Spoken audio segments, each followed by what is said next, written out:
अंशु अवस्थी जी भी बैठे हुए हैं, सर उनके पास भी चलते हैं। अंशु अवस्थी जी, कानून व्यवस्था के मुद्दे पर कांग्रेस की तरफ से प्रियंका गांधी वाड्रा लगातार घेरती रहती हैं, मौजूदा सरकार को अपराध के मुद्दे पर लगातार घेरती रहती हैं, लेकिन क्या आपको लगता है कि रोजगार देने के मामले में जो वाहवाही योगी सरकार अपनी पीठ थपथपा रही है, कह रही है कि जो निजी निवेश है उसमें भी आंकड़े प्रस्तुत कर रही है कि पिछले कार्यकालों से बेहतर प्रदर्शन किया है और नौकरी देने में भी, ये मुद्दा है या वाकई में आप मानते हैं कि हाँ पहले से स्थिति बेहतर हुई है?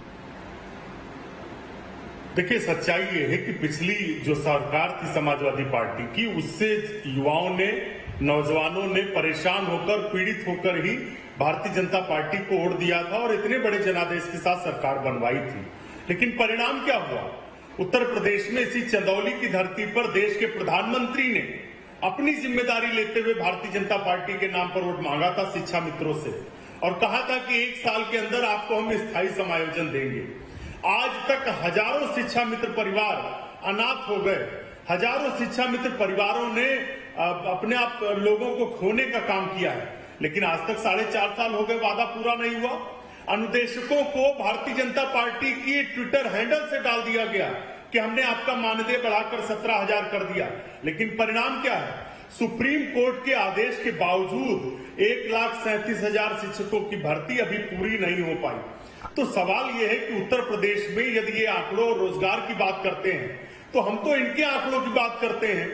अंशु अवस्थी जी, के मंत्री स्वामी प्रसाद सवालों का जवाब मैं आलोक जी से ले लेती हूँ। आलोक जी, मेरी बात कंप्लीट, प्रधानमंत्री के वादे पूरे नहीं हुए, आपने जो स्वामी प्रसाद मौर्य ने सदन के अंदर माना कि उत्तर प्रदेश में जून 2018 तक 21 लाख नौजवान थे और ये सेवा योजन पोर्टल पर बढ़कर 38 लाख हो गए, यानी कि 58% से ज्यादा बढ़ गए फरवरी 2020 तक। तो भारतीय जनता पार्टी के लोग चैनलों पर आकर झूठ बोलते हैं, आलोक अवस्थी जी प्रचार में खर्चा करते हैं। चलिए मैं जवाब ले लेती हूँ। आलोक अवस्थी जी, मुद्दे उठाए हैं, प्रधानमंत्री का न वादा पूरा हुआ शिक्षा मित्रों से, ना उनके पैसे बढ़े कोर्ट के आदेश के बावजूद भी, और भारतीय जनता पार्टी की सरकार सिर्फ और सिर्फ प्रचार तक केंद्रित है, प्रचार तक सीमित है। ठीक है, जवाब तो ले लूं, प्रचार, ठीक है, जवाब ले लेती हूँ। जी आलोक जी, जवाब दें। देखिए, सीधी सी बात यह है, जहां तक शिक्षा मित्रों की बात थी, हमने उनको बराबर जो है समायोजित किया है, उनको ग्रेस मार्क दिए गए थे क्योंकि पिछली सरकार उनको भरमा करके नियुक्ति कर चली गई थी और हमने 1,37,000 के आसपास जो है शिक्षा मित्रों शिक्षकों को नौकरी दी है। पहले 68,500 दी है, अभी 69,000 हम दे चुके हैं। रही बात आप इनके, तो फिर शिक्षा मित्र सड़कों पर प्रदर्शन करते हुए क्यों नजर आते हैं? शिक्षा मित्र नाराज क्यों नजर आते हैं? देखिए, सीधी सी बात यह है कि हमने मेरिट पर नौकरी दी है। आज हमारे अगर अध्यापक जो है अगर अच्छे योग्य होंगे और 68% और 70% की योग्यता लेकर के जो बच्चों को पढ़ाएंगे, और चुनावी रैली में जब वादा करते हैं तब ये नहीं क्यों नहीं बोलते हैं, क्लॉज क्यों नहीं लगाते हैं कि भाई जो योग्य होंगे उनकी नौकरी की गारंटी लेते हैं, बाकी की नहीं?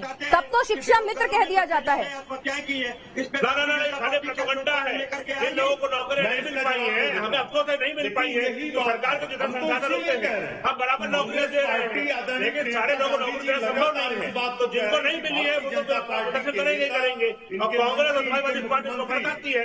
आज दैनिक भास्कर में खबर छपी है, इनके मंत्री शिक्षा इनके शिक्षा मंत्रियों ने अपने बड़ी बड़ी बातें की, लोगों को 6 परिवार के लोगों राजस्थान के अंदर 80 नंबर देकर नौकरियां दी है। दैनिक भास्कर की तो बहुत सारी खबरें, ठीक है, आप अभी इसको छोड़ दीजिए यहाँ पे, 1 मिनट। कपिल श्रीवास्तव।